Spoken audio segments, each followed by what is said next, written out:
Chiara, thank you for coming in today to talk to us about who you are and what you're doing now. I'm just going to ask you a few questions, starting with thinking of coming back to BIS today. Can you tell us a bit about what your time was like here when you were a student, if you can remember that far back? I can. I mean, I only arrived in BIS when I was in year 9, so I spent my high school life in BIS, and I have to say that I really quite enjoyed it. Obviously, there were ups and downs. Clearly, it being high school wasn't always easier to kind of look beyond high school life. Yeah. No, but I had a really great time, and especially the IB. It was a very formative period, a period in which I learned a lot, not only from the subjects, but also kind of the environment I was in. So the teachers, the people in my grade, and just kind of growing up in this sort of place. I enjoyed myself and I learned a lot. Okay, good. That's good to hear that you enjoyed it. You don't remember the stress then of studying too much? No, of course I remember the stress.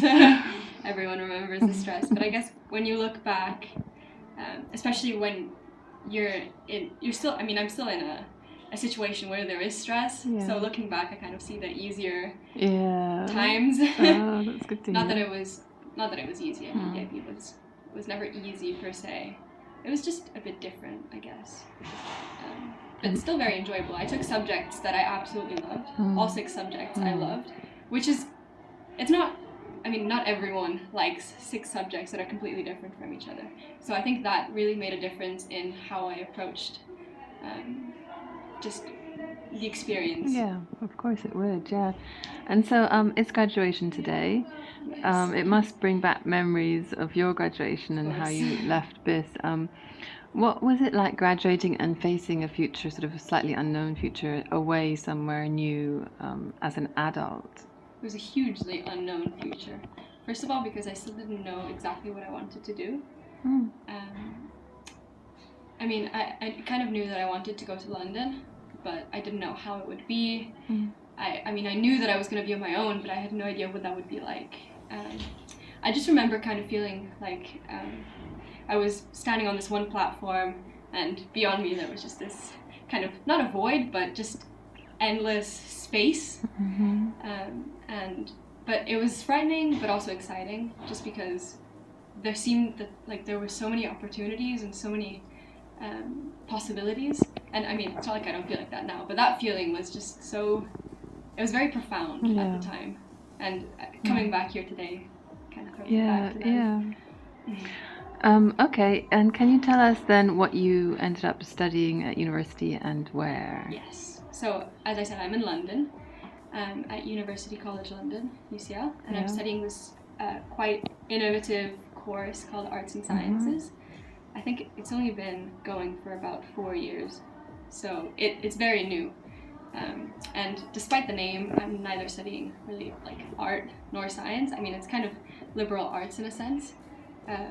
I took modules in politics, economics, philosophy, ecology, that being my science, and then there were a few kind of core modules that kind of are reminiscent of the IB, but not quite.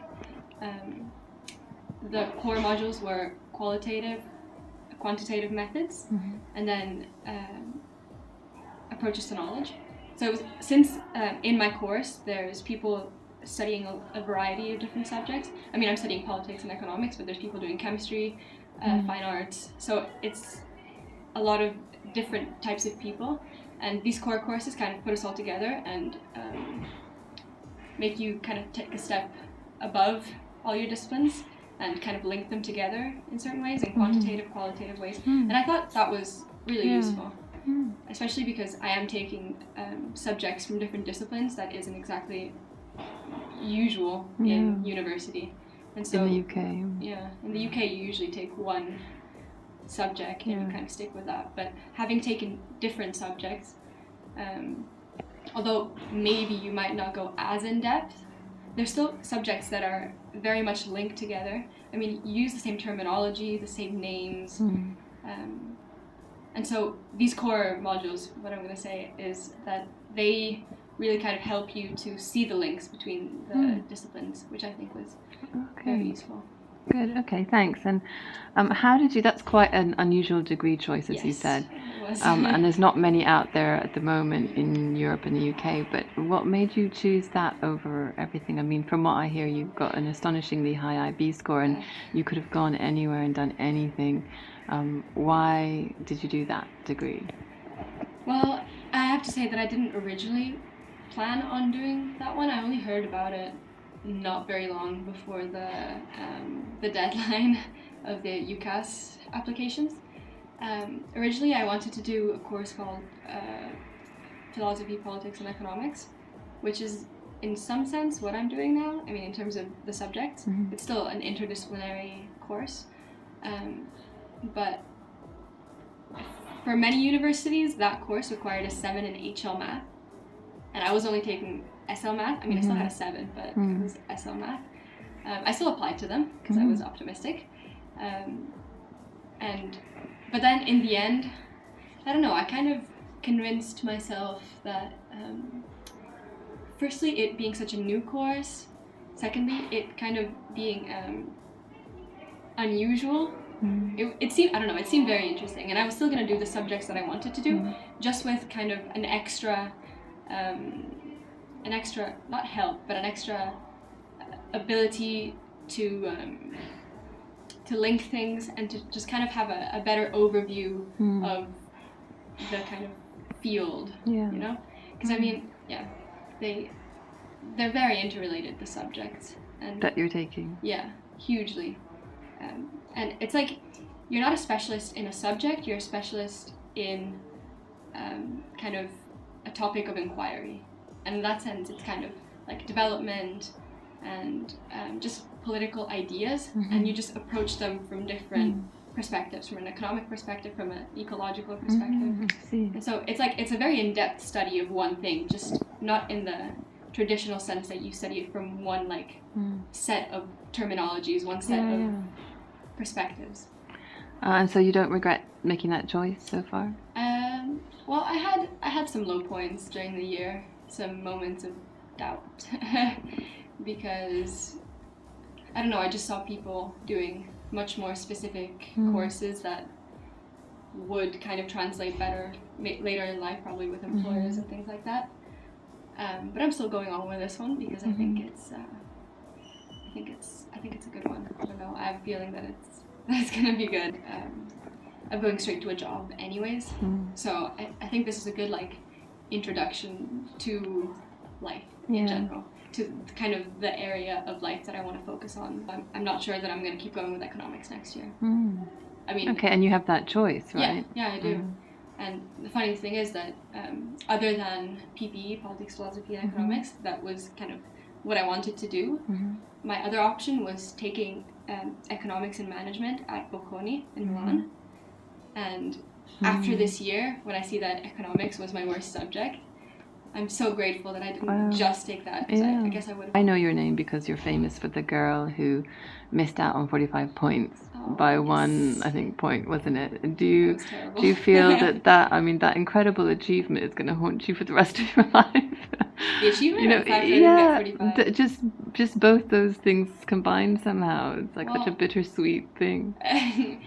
No, do you actually know the story of why I didn't get a 45? I think Mr. Summers mentioned it, but I can't remember. Well, I missed you didn't turn the page over. Was that it? Yeah. So that's I was that person that didn't turn the page over. Yeah. Literally, no. In my economics exam, in one paper, I finished writing everything, and then in the last minute, I was like, I finished, and I was like, oh, okay, I was checking over, and then the minute they said time's up, I turned the page, and there was an extra page. Oh, no. And I missed the 7 in economics by 1%. Yeah. Anyways, that might haunt me, might teach me to kind of be more careful in exams. But I mean, 44 is such a huge achievement, and every time I remind myself, it kind of gives me a boost of confidence. Yeah, like, good. Oh, I can do stuff, you know. Yeah. I can do a lot. Good. Yeah, you're capable. Especially when you're at UCL. That's like one of the top universities, and everyone is like you. Yeah. Everyone is super determined, and you just feel like you're not kind of floating at the top as you used to in a school where there were 20 people in your grade. Yeah, exactly. So Your plans for the future? I mean, what do you think about when you do think about the future? I know that you don't have to come up with a huge plan yet, but what's sort of going through your mind as you study now, what you're studying? I need to be thinking about it more, but it still feels like I'm still in kind of a safety bubble. Yeah. Like, oh, I'm never Yes, actually you gonna grow are. up. Like, Is you've done 1 year there, yeah, yeah? 1 year, And and I you've didn't got take a 2 gap year, years so I just left. got kind of thrown right into university, from studying to studying. A big summer in the middle, but Yeah. sometimes I kind of wonder whether even the kind of vague path that I set out for myself is the right one, like the whole politics and philosophy path. I mean, I always had this kind of instinct to do that sort of thing, to go into like NGOs or development and things like that. But at the same time, like once in a while, like I was in Milan Design Week a couple months ago, where like interior design, and I just loved it so much. I mean, I took art and IB and everything, and sometimes I really miss that aspect. And I thought I was going to do it on my own, but then I don't really do it that much. Yeah, and no, you don't. I don't know, I really miss it, and sometimes I'm like, what if I just went into graphic design or something, or like interior design? It'd be completely different. My whole like aim, my whole purpose would change. I was kind of hoping was to incorporate that in whatever I decided to do. I mean, even the name Arts and Sciences, like there still is that element of like you can kind of take something and put it into something else. Which is kind of what the core courses were about, even. Being able to see the links between different things and being able to use terminology or skills or just anything from one discipline and apply it to another one. That's true. So, but that But course at the same doesn't time, like, I'm offer. not drawing, you know. Yeah. So does the course not offer any kind of actual art or fine art? Oh, it does, but elements? it's not. So when you start the course, you have to choose a pathway, a major and a minor pathway. Sure. And my major pathway is societies. So that's why I take politics, economics, philosophy.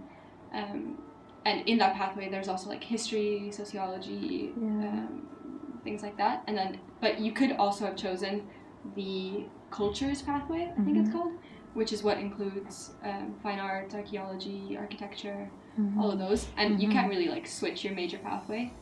So I'm not saying I'm stuck with it, but I can't take classes in fine art. So can you not take them as minors? No, because your minor has to be the science, and my science is health and environment. Oh, I see. That's why I'm taking this course called Human Ecology, which is really interesting. Sure. Links hugely with politics. And, sure. But what I'm saying is that there isn't any like art.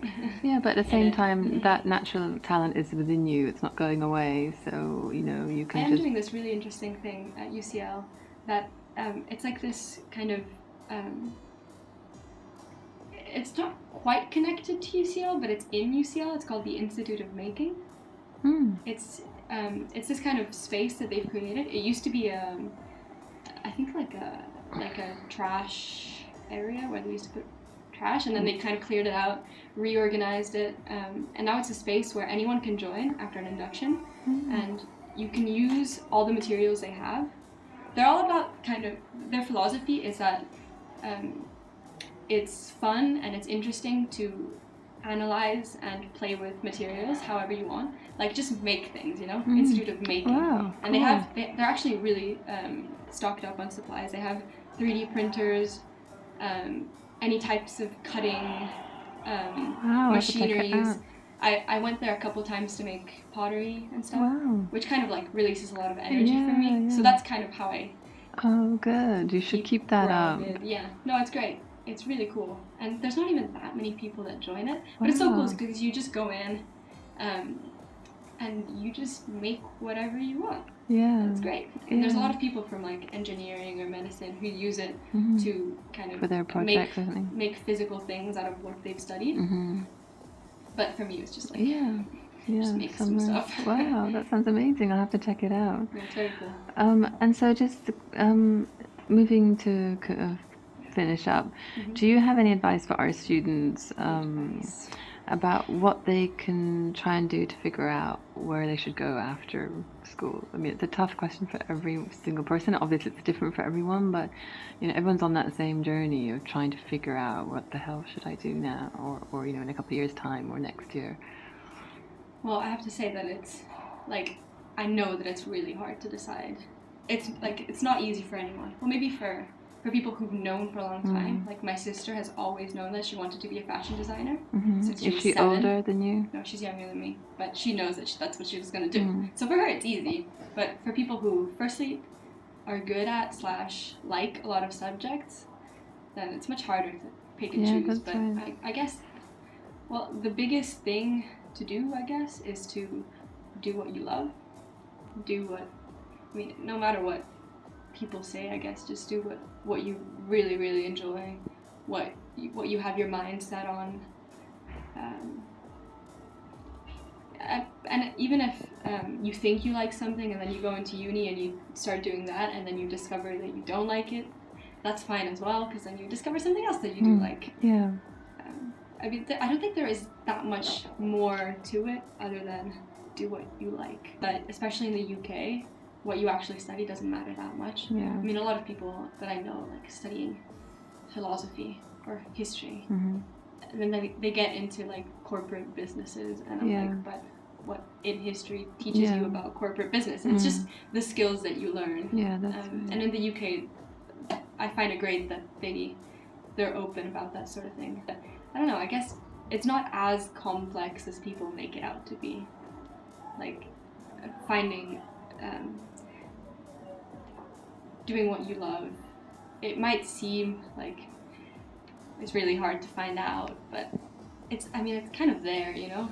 Yeah, you just have to find it. Yeah, you just have to pay attention. I don't know, the thing is that it's hard to give advice when you don't really know yourself, like, what's going on. And that's okay, right? It's fine. Yeah, so that's a good it's message. Overwhelming sometimes, but you just kind of follow the road that you find yourself on. Yeah. Okay, well, thanks a lot for coming in and talking to me. No problem. I wish you all the best in your really interesting course, and hope you can make it to the Institute of Making more often. Me too, I really do. I think year 2 will be good for that. Yeah. Okay then. All the best, Chiara. Bye. Bye.